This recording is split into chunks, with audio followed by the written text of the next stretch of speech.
Hello class, my name is Ricardo Munoz and my presentation today will be a biographical criticism analysis on Harry Chapin's Cats in the Cradle.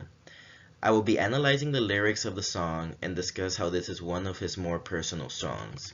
Additionally, I will be talking about how Chapin's life experiences relate to the song and the message that he is trying to portray.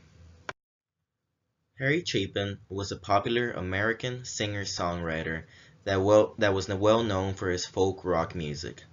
Chapin achieved worldwide success for his music in the early 1970s. He was also known to be quite a humanitarian, as he was always engaging in activities to fight world hunger and was simply a busy man. I believe this ties very strongly to his song Cats in the Cradle. Cats in the Cradle is Chapin's only song to be ever named #1 on the Billboard Top 100. The song strikes a theme of time quickly passing and time lost. The song is a story about how Chapin neglects time from his son because he is really busy and simply really tired. Chapin mentions that he missed his son's first steps and wasn't around when he learned how to walk. Chapin also goes on to mention that he was busy for some of his son's activities, some as simple as learning how to throw a baseball. At first, it doesn't seem like a big deal because he's hectic in the biblious life working and paying bills.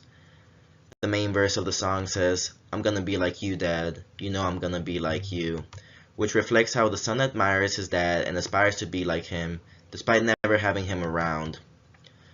The song takes a major turn when Chapin's older and his son comes home from college. Chapin would really like to talk to him, but the son simply wants to borrow the car and go hang out with his friends. Although this is a sad moment, the plot arises when an old, retired Chapin calls his son to talk, but is out of luck because the son is too busy with his own kids. Chapin hangs up the phone to realize his son had grown up just like him. Given what I have discussed about the song, there are a couple points that I would like to point out. From some of the lyrics, we can conclude that Chapin's life experiences stopped him from experiencing what is arguably the most beautiful thing on earth, raising a child. The song is essentially a long story of remorse in which he knows he can only fault himself for the situation that he is in. Chapin, as mentioned earlier, was quite a humanitarian, but sometimes put others in front of his family. He would neglect time with them, instead would hang out with fans, and sometimes just even do some noticeable charity work. At the end of the song, we can tell that Chapin's main concern is the inner regret that he feels for not spending time with his kid when he was growing up.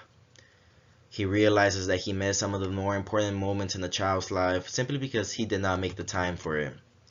He always sought out to make an extra dollar by playing one more concert or donating time to charity that he forgot the importance of being a father. The sad thing about the song is that it is based on a true life experience. Though Chapin passed at a young age, he was able to keep a good relationship with his son. There is no doubt that he always held some sort of regret in his heart, but at least there was some satisfaction of rekindling the bond with his son that he quite simply missed out on when he was younger. Before I dive into the topic in further detail, I want to state that I am not judging Chapin in any sort for not being there for his son.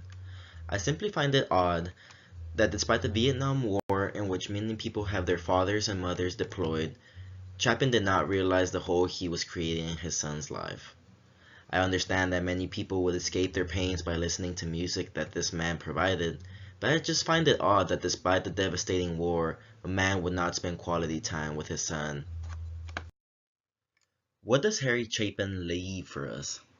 In my opinion, he leaves more than a good song. I believe the purpose of the song was for people to learn from his personal mistake.